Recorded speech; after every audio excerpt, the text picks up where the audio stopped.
not alone in that kind of distress of Yeah. finding love. Yeah. Oof. Yeah. And I feel like a lot of the problem is, I think we were talking about this in one of the previous episodes, like we have this notion of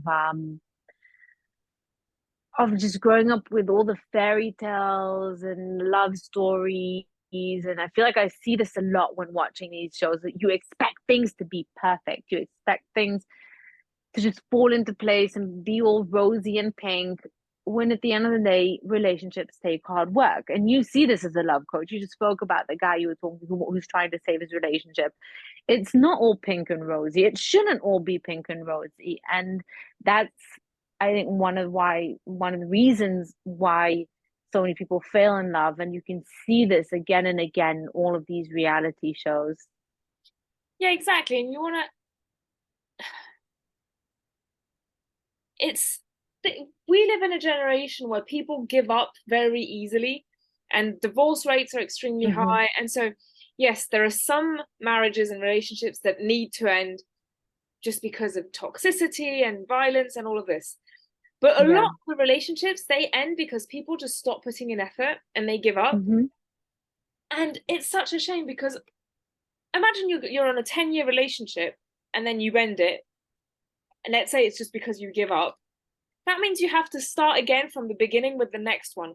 Whereas if you kind of fight and get over that 10-year thing, then you can continue building and going up and up and Yeah. up and up. And so instead of just having these, like, you know, medium or tiny blocks of relationships, you can have one big, amazing structure.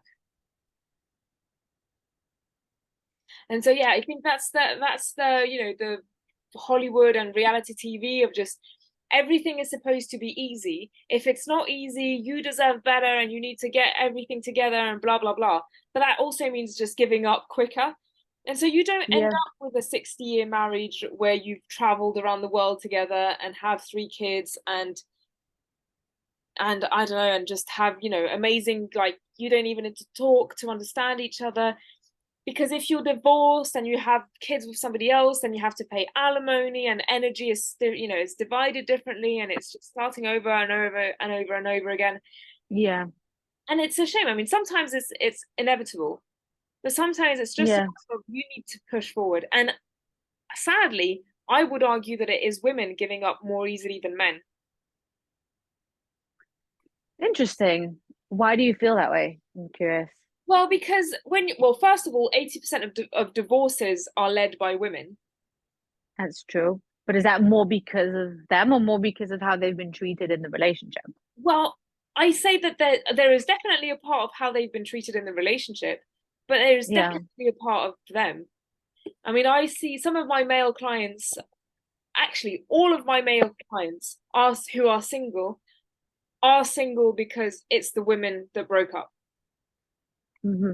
And I can say with absolute certainty that these men are not narcissists or toxic people whatsoever.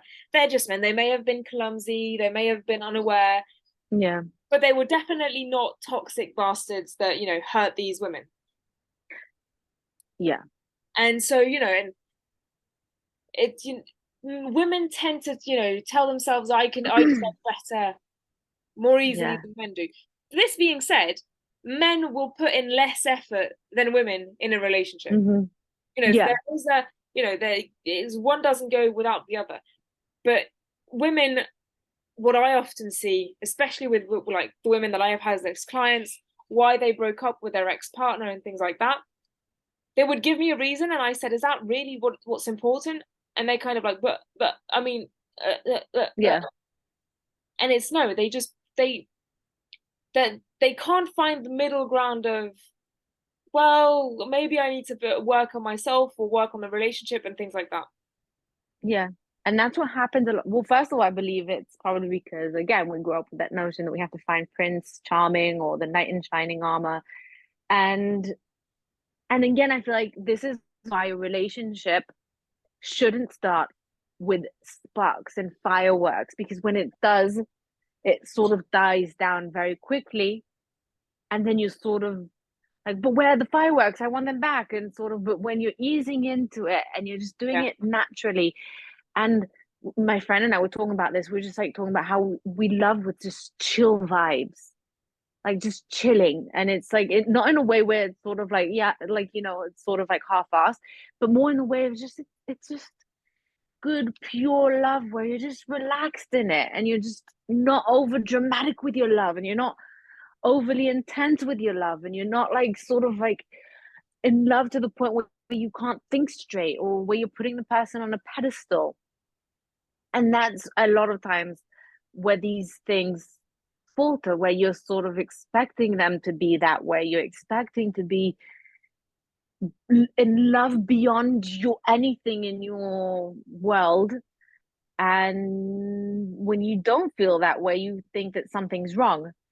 And I feel like a lot of times that happens when you don't have enough things going on for you in your life and your relationship is your main thing. Like you were talking about beforehand, how getting married is the greatest decision or greatest thing that will biggest decision of your life or the greatest thing that will happen to you. And it isn't. And No, it it isn't. cannot be. And Yeah. again, this is a huge contributor to that. When you think that this is the greatest thing you're going to do, then of course you're not gonna be willing to settle for anything, and of course you're gonna expect everything to be rosy and pink and perfect with capital letters. Yeah. Yeah. Yeah, yeah, 100% agree. I mean, in France, we have this expression called coup de foudre, which the meaning of that means love at first sight, but Yeah. the way you translate it is a thunderstrike. And so they Mm-hmm. mean, love hits you like thunder. But if you think about it, thunder is destructive. Would It you is. rather a thunder create a forest fire and be destructive, or just light a little match, put it in the chimney, and just like make it go, catch on fire, and then just look Oh, after it and it be cozy? You see what I mean? I But love that analogy. I love it. I want to give you standing ovations, but thank you. I'm gonna take it back. yes. I I'm gonna love take it it. back. You should write it down. Why is that not an Instagram post or I'm, reel or something? Why I'm is gonna that not write it down. viral yet? Okay. I mean, Write it down. Oh my God. this happened at 13:57. I'm writing it down. It's a timestamp. I'm putting Yes, it as gold. it is gold. It is gold. And it's exactly right. It's spot on. Oh, I love that. I absolutely love that. But what were we saying? That you don't want love to be overwhelming at the beginning. You want to tend Yeah. to it and you want it to grow fast. And this being said, I if there is some excitement, you don't want to be afraid of it either. You just want to be wary of it. Hmm. You just want to, okay, this excitement is not going to last forever. It's just, it would be like going on a roller coaster for people who enjoy that. You enjoy the Yeah. 2 minute rush, but you can't be on that roller coaster for hours and hours and hours. You're gonna throw up.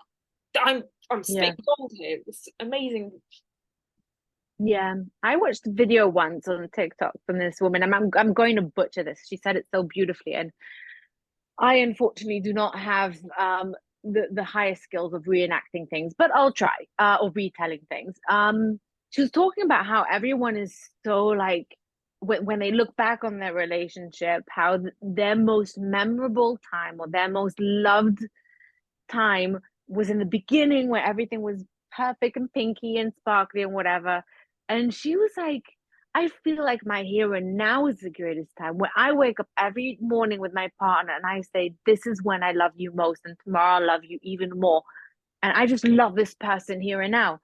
And I feel like a lot of times this happens because we focus too much on that beginning phase where it's cute, it's fun, it really is, and I feel that way now with my boyfriend, where every day that passes and I feel more and more comfortable with him, I just feel like I have more space to just have fun and relax and do things and just I don't know, focus on better things rather than focus on the past and what was and what is and just enjoy each phase as it comes.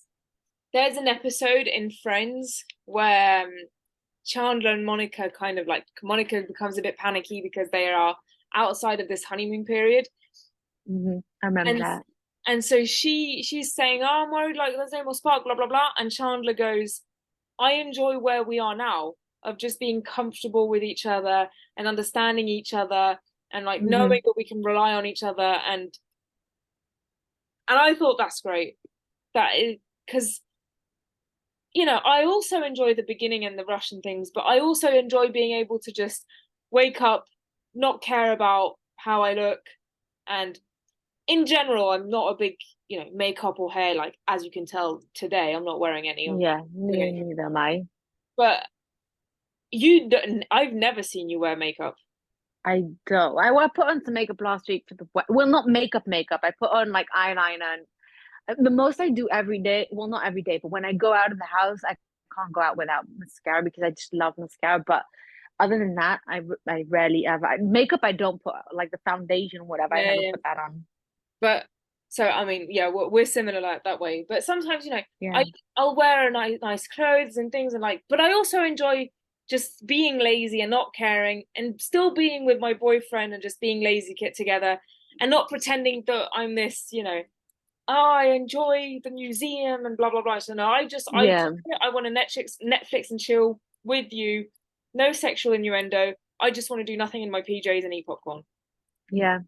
But isn't that the most adorable thing in the world when someone loves you, like in your like sort of naturalist moment?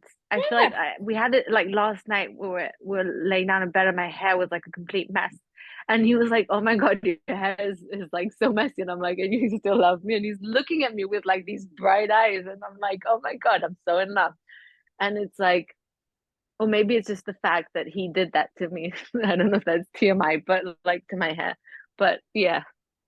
Yeah, it's cute. You want to be comfortable. That's the thing. I mean, it is. I agree. It's the cutest and it's the best. And as soon as you've got no more pressure to be kind of just the best version of yourself. So this is what I say. Hmm. When you are dating, you want to be the best version of yourself because you want to give yourself every single chance. But Yeah. you want to let go of that very soon and be able to just be yourself because that's what's sustainable.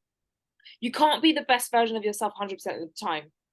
It's like Yeah. going for a job interview. You want to go as the best version of yourself, but you're not going to be the best version of yourself all the time at work. And that's Hmm. fine. It's the same with dating. And I enjoy way more when I'm not the best version of myself. You know, last week I was on my period and I get really bad stomach pain. At the Mm. beginning, you're not going to go and see the guy. You're just going to stay at home. Well, he was here and just, cuddling me and he made me hot chocolate and it was fantastic. Yeah, that's adorable. And I feel like that's, look, I'm all for like being your best self. I don't believe in like going in with like trying to be someone you're not. Just be natural. Just be yourself. And I feel like that's another problem with these shows and why they're so problematic is because it's either one of two cases. Either you come on and you're so consciously aware of the cameras, so you're like sort of holding yourself more properly or differently, or putting on a bit of a show for the cameras, because obviously there's not much you can do about it. Even with us, with our conversation now, it's so natural, but we have a camera on us, so obviously we're going to be, you know, Slightly different. adjusting ourselves, and we're going to be talking. Yeah, we're not going to be as we are in real life or when we're having a conversation not on camera. So that can make us put on a bit of a show and be a bit different. So the person doesn't, especially when they can't see, don't know that you're putting on a bit of a show for the cameras. So that's one. Or we are talking about this beforehand. I think, what was their name with Matt? You were saying that Colleen was talking about that he was like sort of like overwhelmed with the cameras. It can make you do a lot of stupid things or come off like a person that you're not, or be paranoid, or be like antsy and crazy. And so it sort of, how did I even get to this? But yeah, I think I'm putting on a show sort of, especially on camera, it makes you become a different person. And then so when you are off camera, or when sort of that bubble bursts or the pink phase dies down, you're sort of left with someone that the other person doesn't really know because you've been putting on a front this whole time. Yeah. And that's why I believe to be yourself as early as possible, so the people begging and they don't like it, then that's okay, because you can't be the person for everyone. And I felt that way my first date with my boyfriend. I was like, I'm done with like trying to impress. I'm done with trying to like be someone that you're gonna like and want to date me for. I'm just gonna come myself. And if you don't like it, there's the door. Yeah, but you're still going to show up. clean and Oh, for sure. and But I you're would do not